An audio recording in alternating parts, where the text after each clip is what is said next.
Hey, family, and thanks for tuning in to the Al Atwell Show, man. I'm sitting here in the Atwell Brothers brand new studio, sponsored by Atwell Enterprise, man. We got a great show every Monday, Wednesday, and Friday. We breaking new artists, we got some hot interviews, and we got some crazy topics, but we keep this show clean. So it don't matter if you age 1 or 100, you can listen to this show and get you some great laughter. So let's sit back and get started. And thanks for joining. What's going on, family? Today we got a great show called The Color of the Law, and it's an interview between two gentlemen that I thought my audience would love to hear.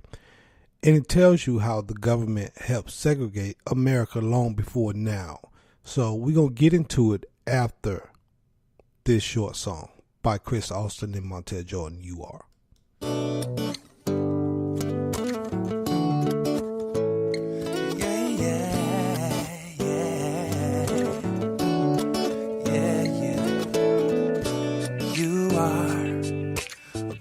Sharing secrets, whispering in my ear.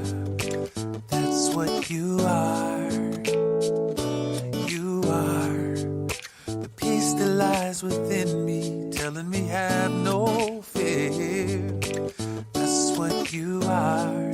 You are the morning sunlight on my pillow, a gentle kiss upon my face, the melody when there's no music.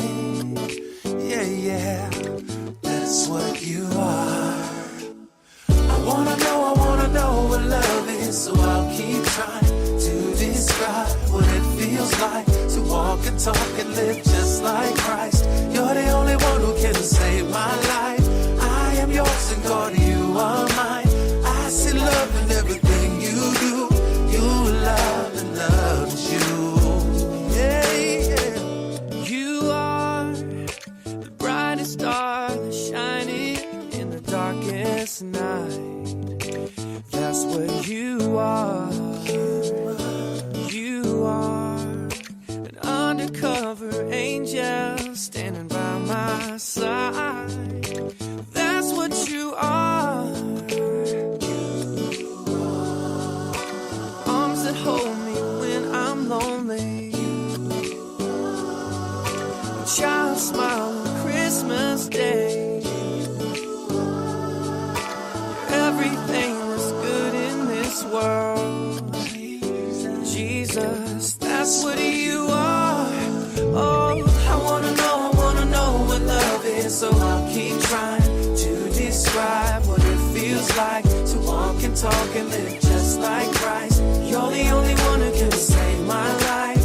I am yours and God, you are mine. I see love in everything you do. You love and love is you, yeah. I wanna know what love is, so I'll keep trying to describe what it feels like to walk and talk and live just like Christ. You're the only one who can save my life. I am yours and God, you are mine. I see love in everything you do. You love and love is you. Love is you.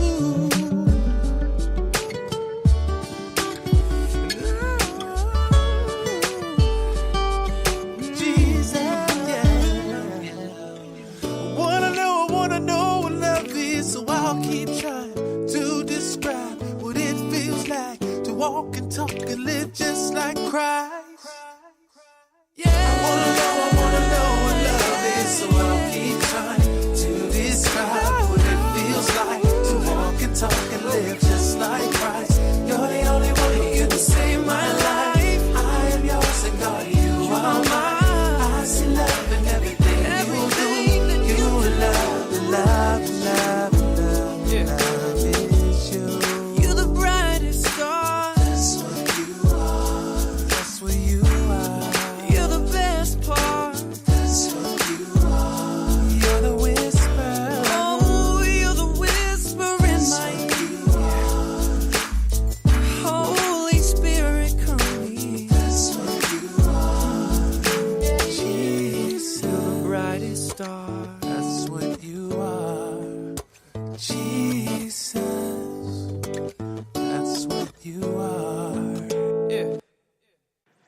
if you got a need for advertisement, you are in the right place. Let Atwood Brothers advertise for you. It only costs as low as $25 a week or $75 a month on our many platforms. Please visit atwoodbros.com and look around in our e-store. And I'm sure we have a package that will suit your needs. Thanks for visiting and listening. Look forward to working with you. So, family, let's we're gonna talk about this after the interview's over with. The interview probably lasts about 20 minutes. And they just talk about segregation, how the government set it up, how the laws worked against a lot of the black people to help the white people gain wealth. You know what I mean? And it's part of, don't get it wrong, I'm not even mad about it because it was part of Yahweh's, the Most High plan, because our ancestors disobeyed his commands, his laws and statutes back in the day. So, you know, we were under the curse of Deuteronomy 28 in a lot of areas. So just check this interview out and let me know what you think. Here it is. This is the Real News Network. I'm Jess Lenore in Baltimore, a city not unique in its deep racial segregation, which has dramatic impacts on educational outcomes, crime, homicide, incarceration rates, even life expectancy. Residents of affluent white neighborhoods can expect to live some 2 decades longer than those in their disinvested, segregated counterparts. In fact, a 2015 White House study found for every year of childhood spent in Baltimore actually reduces adult earnings by almost 1% per year for children from the city's lowest income families. This begs the question, how did we get here? It's taught in schools that residential segregation is a byproduct of factors like personal choice, bank redlining, and white flight. But in an explosive new book, authored Richard Rothstein unearths the U.S. government's role in intentionally segregating cities over the past century. He's now joining us for an extended conversation about the color of law, a forgotten history of how our government segregated America. He is a research associate of the Economic Policy Institute and a senior fellow at the Thurgood Marshall Institute of the NAACP Legal Defense Fund. Thank you so much for joining us. And I just mentioned some of the appalling disparities you see in cities like Baltimore today, which also has the highest record homicide rate in its history. Investigative journalist Jane Miller notes that since 1998, Baltimore spent $6.8 billion on policing, but the pattern of violence is unchanged. I want to talk to you about how we got to this point. Can you start us off in the early 20th century and the role the government played? We can start on a federal level in creating segregation, even where it didn't exist. Yes, thank you very much. We have a conventional belief across the political spectrum, as you said, that the reason we have segregated neighborhoods in every metropolitan area of the country is because of personal choice or private discrimination, or perhaps private companies like real estate companies steering people. And the Supreme Court has called that de facto segregation and says that we have de facto segregation. There's no constitutionally permissible remedy for it. But in fact, in Baltimore and everywhere else in the country, the segregated patterns that we have in metropolitan areas are government-sponsored, government-created, not the unintended consequence of benign government actions, but the explicit, racially explicit policies of government, particularly the federal government. They were unconstitutional, and they've never been remedied. And I think, and this is the point of my book, the reason they've never been remedied is because we have this myth that they didn't happen on purpose. And if they happened by a million private choices and personal actions, it's hard to think of millions of private choices and personal actions that can undo it. But if it was done by explicit government policy, then it's much easier to think of explicit government policies that can undo it. So, for example, in Baltimore, in 1910, going back to the beginning of the 20th century, the city of Baltimore actually created an ordinance which specified that African Americans couldn't move onto blocks where whites were a majority, and vice versa. Whites couldn't move onto a block where blacks were a majority. Now, if you think about it, you'll realize that the only reason that such an ordinance could have been justified was because we had many integrated neighborhoods in Baltimore. And in fact, there were many integrated neighborhoods in Baltimore and in cities around the country. And the reason is that in those days, working class families, lower middle class families, even middle class families, that didn't have automobiles. If they needed to go to work, they needed to be able to walk to work or take very short transit rides.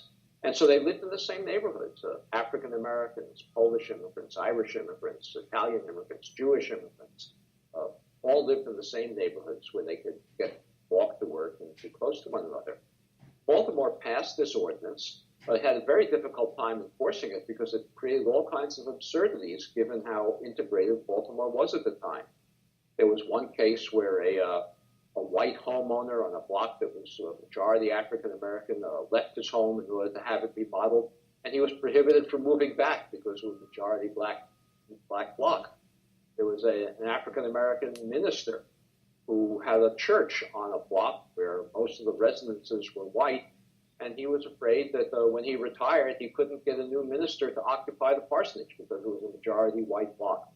So there were all kinds of absurdities. Eventually, Baltimore had to modify its ordinance to say that it only applied to 100% black blocks or 100% white blocks. In other words, an African American couldn't move on to a block that was all white. But that's the kind of government action that began very early in the 20th century. Well, in 1917, the Supreme Court, in a case involving Louisville, Kentucky, said that those kinds of ordinances were unconstitutional. And it didn't say it because the Supreme Court was committed to racial integration. The Supreme Court ruled that it was unconstitutional because such an ordinance violated the property rights of a white property owner to sell to whomever he pleased. But in any event, it was unconstitutional. The federal government then began a program to encourage zoning across the country that was purportedly economically based, although the motivation was clear that the primary purpose of it was racial segregation. In the 1920s, Secretary of Commerce Herbert Hoover set up a committee on zoning, in direct consequence of the Supreme Court decision that prohibited Baltimore's ordinance and Louisville's ordinance and other cities. And that committee on zoning tried to persuade every jurisdiction in the country to adopt a zoning ordinance that would prohibit apartment buildings or single-family homes on small lots from being built in neighborhoods which had larger single-family homes. It was an economic segregation measure. Well, the New Deal came along, and the New Deal, beginning in 1933, started to put money behind this attempt to segregate, and it put money behind explicitly racial segregation. It did it in two ways. One way was it created public housing for the first time. We never had public housing before the Depression. In 1933, the New Deal began to build public housing.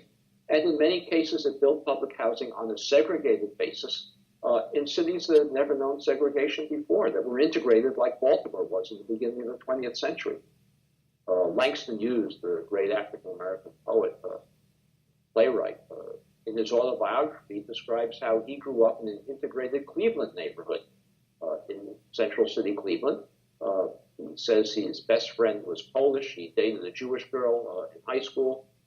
This was an integrated neighborhood, much like Baltimore's neighborhoods were earlier in the 20th century. And the New Deal, the Public Works Administration, came into that neighborhood, demolished the housing that was there, and built segregated public housing.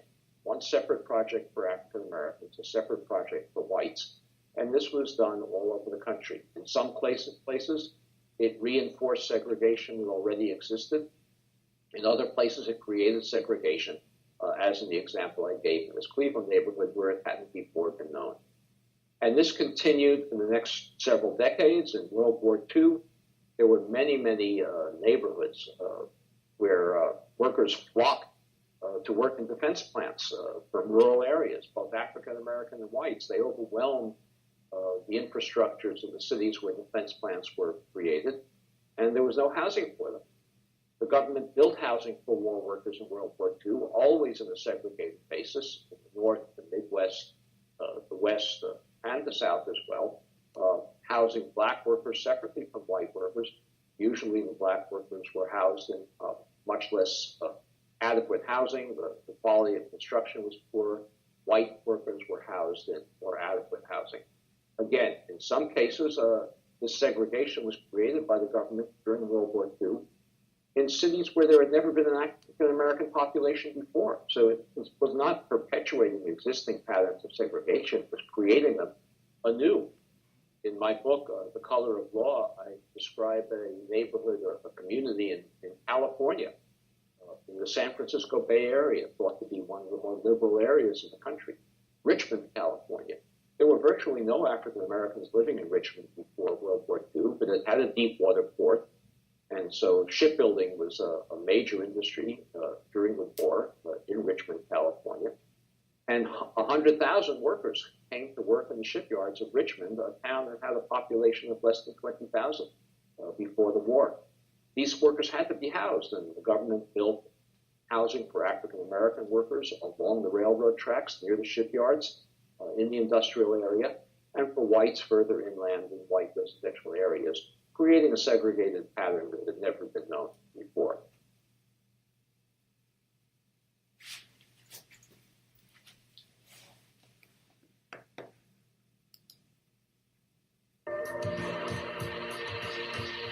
You also talk about how when this segregation was implemented through public housing and other policies, it also further exacerbated the conditions in the pre-existing slums where many African Americans lived. Can you talk about the mechanism of that occurring? Sure. I apologize. It's going to be a long answer. It's a bit complicated, but let me try and make it as brief as I can. I have to introduce it by telling you that another major federal program that the federal government implemented during World War II and afterwards, during the New Deal, was the Federal Housing Administration's program to create white subdivisions, white suburbs surrounding central cities across the country. And they built suburbs by guaranteeing loans to mass production builders of suburbs on condition that those homes only be sold to white families, that no African Americans be permitted to buy homes. So, for example, the best known example perhaps is Levittown, east of New York City, where Levitt built 17,000 homes in the late 1940s and early 1950s, which he could never have assembled the capital to build on his own. Instead, the federal government guaranteed bank loans to Levitt to build that suburb on condition that he sell no homes to African Americans. And in addition, the federal government required that he put a clause in every deed in Levittown that prohibited resale to Africans. Well, this went on all across the country, and the mass suburbanization of the country. California, the biggest example of subdivisions built all over California on explicit condition set by the federal government that no home be sold to African Americans. Once this was done, the civilian housing then became available again. There had been a big shortage before the 50s because no civilian housing was built during the war because building materials weren't permitted to be used for civilian construction. And there was a big housing backlog even before the war because of the Depression. So when civilian housing construction began again in the 1950s, and the Federal Housing Administration subsidized whites to move into these all-white suburbs, explicitly all-white by federal requirement, the whites began to abandon the inner cities and abandon the public housing, which had been primarily designed for them before that time. There was public housing beginning in the mid-1950s, the white projects, and there were many, many more projects for whites at that time than there were for African Americans. White projects began to have large vacancies. Black projects had long waiting lists, and the reason was simply that the federal government was subsidizing whites to leave cities. Well, industry then began to leave cities as well. And so the African Americans who were living in public housing became poorer and poorer. Jobs disappeared, and African Americans weren't able to gain the wealth that housing ownership created. So these policies resulted in greater poverty of the African American population. And I wanted to ask you specifically about that, because this really isn't only about residential segregation, as you just mentioned. It really is about the wealth that government policies created for white families that black families did not have access to. So when you look at the racial wealth disparities, the racial wealth gap today, you really trace it to these housing policies that started in the New Deal and that continued in the decades after. Can you really give us a picture of that? Sure. Well, let me go back to that example I gave a minute ago of Levittown, which is the most famous of these suburbs, these 17,000 homes east of New York City. Those homes sold in the late 1940s and early 1950s for about $8,000, $9,000 a piece. In today's dollars, that's about $75,000 to $100,000. And as I mentioned, only whites could buy it. There were many, many African Americans who couldn't afford to buy homes in Levittown. $100,000 in today's dollars is about twice national median income. Working class families can afford to buy a home at twice national median income, African Americans as well as whites, but African Americans were prohibited. Instead, African Americans were living in cities and renting apartments. Whites were able to buy these homes. Well, today, homes in Levittown sell for $300,000, $400,000. That's 7-8 times national median income. Unaffordable to working class families, to lower middle class families, whether they're white or black. So the white families who were able to buy into these suburbs that were created all over the country by the federal government, whites only, gained $200,000, $300,000 in equity appreciation for the next 2 generations. African Americans who were forced to only rent apartments because they were not permitted to live in the suburbs gained none of that equity appreciation. In the United States, most wealth of middle-class families is attributable to the equity they have in their homes. So today, nationwide, African American income are about 60% of white incomes. But African American wealth is only 5% of white wealth on average. And that enormous disparity, the difference between the 60% income ratio and 5% wealth ratio, is almost entirely attributable to unconstitutional federal housing policy that was practiced in the mid-20th century.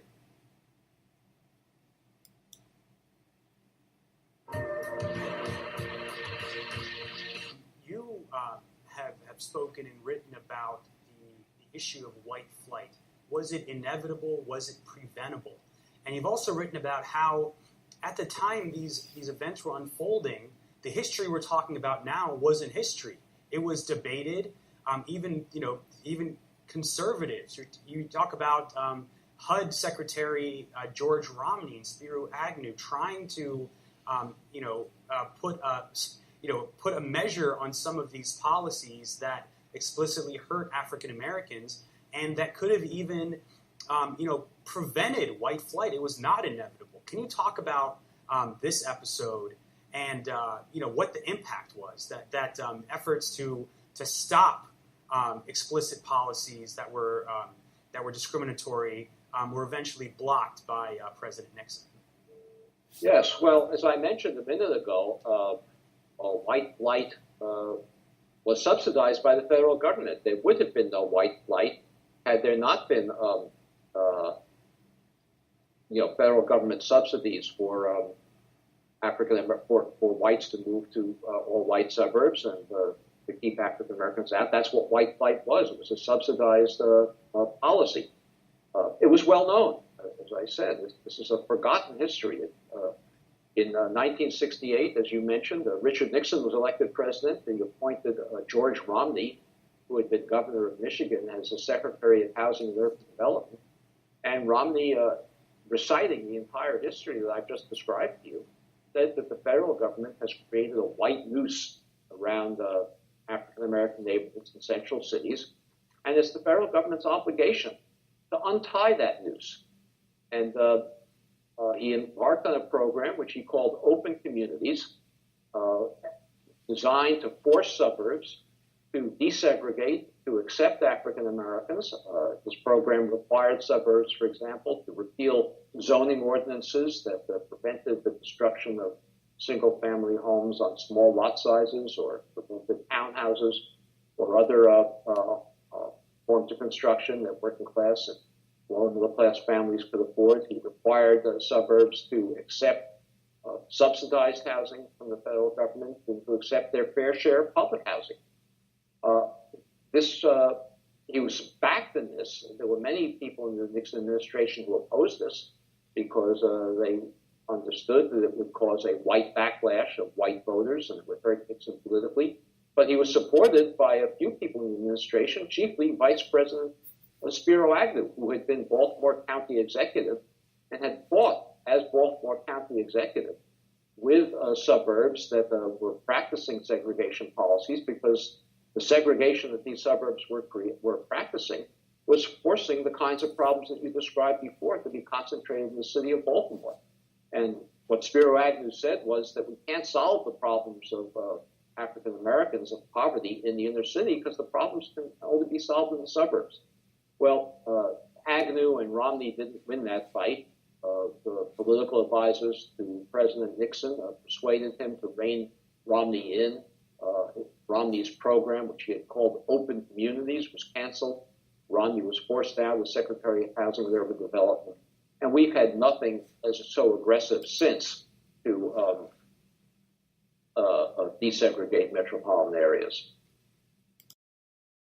So there it is in a nutshell. Segregation, man, these laws hurt a lot of people. And I understand when a lot of Caucasian people or Asian people, whatever, say that, well, I understand why they say that black folk are lazy and we should do better. We can work get our own selves out of this and etc. But when you that far behind and the laws are against you in certain situations, man, it's difficult. I don't care who you are. I read an article by CNN Money a few weeks ago, and it stated that it would take blacks 228 years to catch up with whites.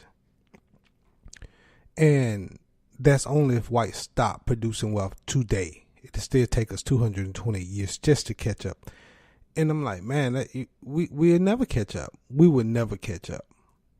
So you need to just do your best and provide some kind of financial wealth for your generation going forward, and hopefully that generation teach your kids about money and how to be responsible with what they have and be good stewards over what they amass, because you won't never catch up otherwise. And I'm not looking to catch up. I'm not trying to store my wealth or treasures on this earth. That's not what I want. That's not what I'm trying to do.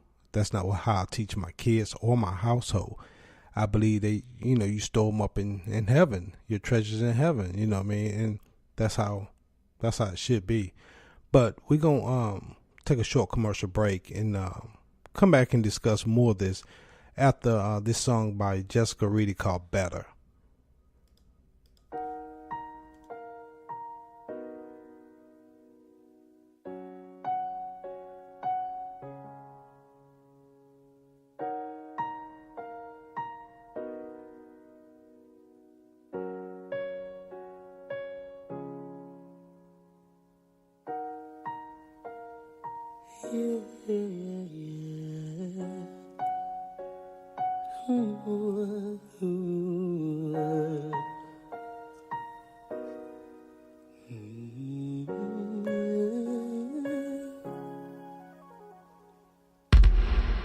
I used to be so broken, lost, empty, a heart with no beat, a singer with no song to sing. So I know the feeling, the silence is deafening. But in your pain lies a blessing, a sweet and sour victory. So keep walking, walking, walking, though it seems so far. No matter who you are, see there's one thing that I know. Life, it can leave you so bitter, bitter, bitter, bitter. But you must believe that it gets better, better, better, better. It's alright, dry your eyes, send a prayer to the sky. I know it's hard to find, but you must believe that it gets better.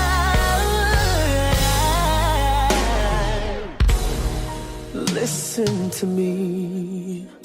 I know you're scared, your heart's bleeding. But what are you gonna do now? I think it's time you break free and keep walking, walking, walking, though it seems so far. No, it doesn't really matter who you are. See, there's one thing that I know. Life, it can leave you so bitter, bitter, bitter, bitter.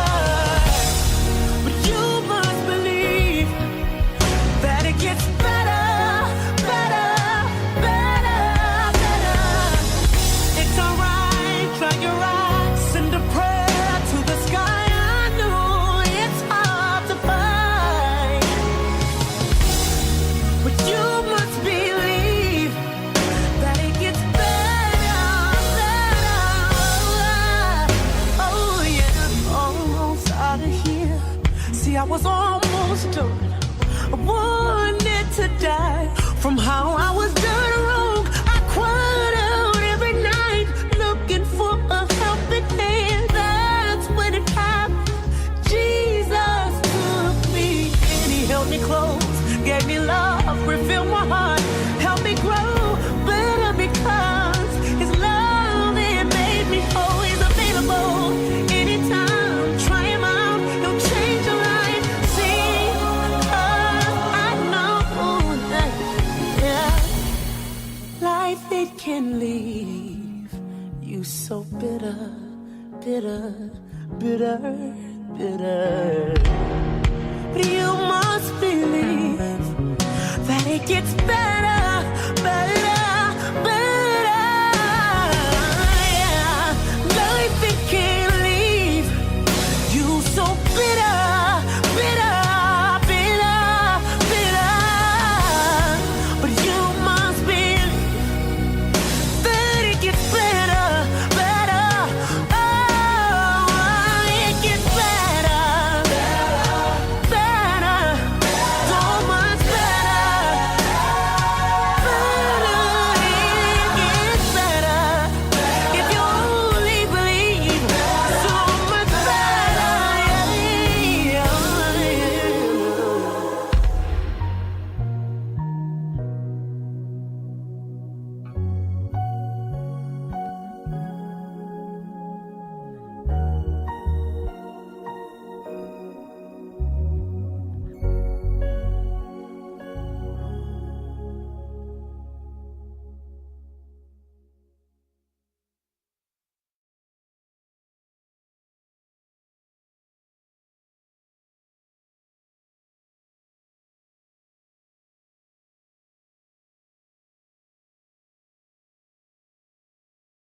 Hey, if you got a need for advertisement, you are in the right place. Let Edward Brothers advertise for you. It only costs as low as $25 a week or $75 a month on our many platforms.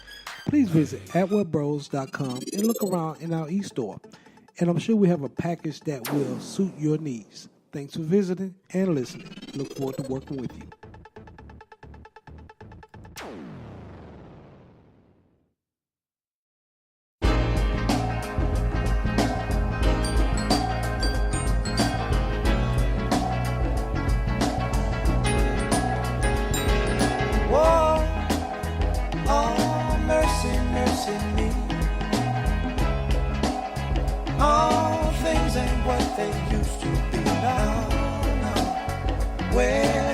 the blue skies blow. Poison is the wind that blows from the north and south and east. Oh, mercy, mercy me. All things ain't what they used to be. No, no. Oil wasted on the oceans and upon our seas. Fish full of mercury. Oh, mercy, mercy me. All things ain't what they used to be. No, no. Radiation underground and in the sky. Animals and birds who live nearby are dying. Oh, mercy, mercy me. All things ain't what they used to be. What about this overcrowded land? How much more abuse from men can she stand?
Hey, family, and thanks for tuning in to the Al Atwood Show, man.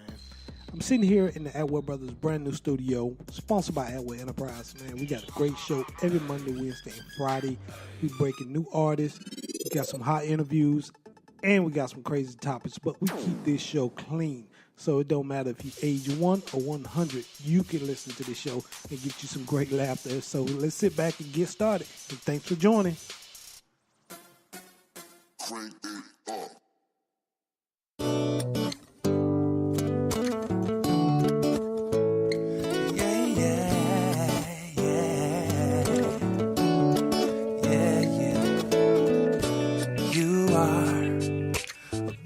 Sharing secrets, whispering in my ear.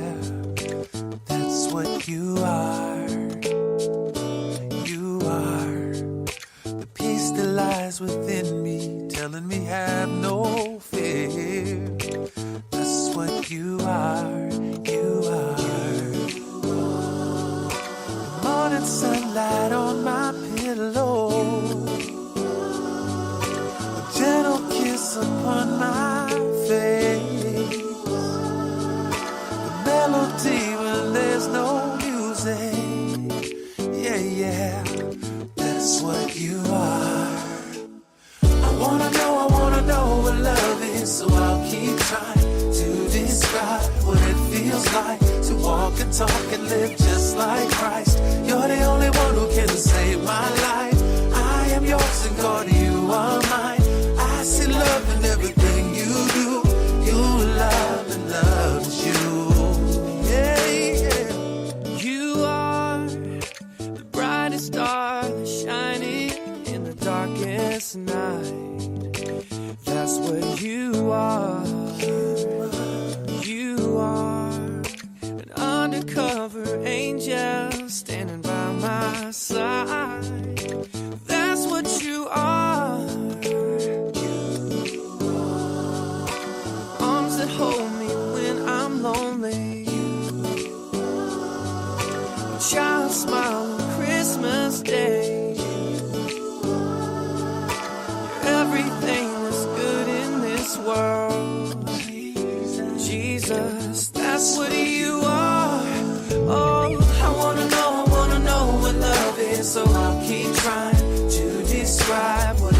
feels like to walk and talk and live just like Christ. You're the only one who can save my life. I am yours and God, you are mine. I see love in everything you do. You love and love is you, yeah, yeah. I wanna know what love is, so I'll keep trying to describe what it feels like to walk and talk and live just like Christ. You're the only one who can save my life. I am yours and God, you are mine. I see love in everything you do. You love and love is you. Love is you.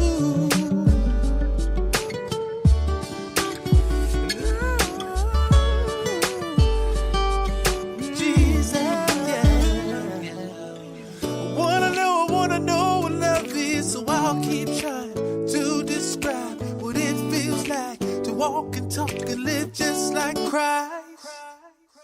Yeah. I wanna know what love is, so I'll keep trying to describe what it feels like to walk and talk and live just like Christ. You're the only one who can save my life. I am yours and God, you are mine. I see love in everything you do. You love, love, love, love, love is you. You're the brightest star. That's what you are. That's what you are. You're the best part. That's what you are. You're the whisper. Oh, you're the whisper in my ear. Holy Spirit, come here. That's what you are. Jesus, you're the brightest star. That's what you are. Jesus, that's what you are. Yeah. Family, I know I didn't do much talking today on this show, but the interview and the music just, had me rolling today. My question to the masses, to the people who have the wealth, and that's just not the Caucasian or the white race. I'm talking about to some of the Asians, to some of the Arabs, to and some of even the black folk got wealth. Don't get it twisted.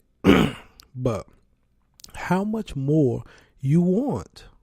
How much more you want? That's a question. How much more this federal government and predominantly the white race want from the black man?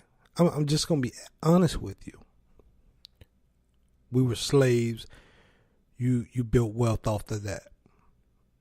Then after slavery ended, we were still, if you got arrested, you had to do so many months or years for free labor. Then the New Deal came. We helped finance the Industrial Revolution off our backs. Man, we've been behind the 8 ball, but we do all the work. And so it upsets me when I see that people say black folk are lazy. No, we worked. We have worked. Now it's time for the roosters to be repaid. I shouldn't say roosters to be repaid. The chickens has to roost. Coming home to roost. They coming home to roost. And that debt got to be repaid. So until next time, family, peace and love. Be good.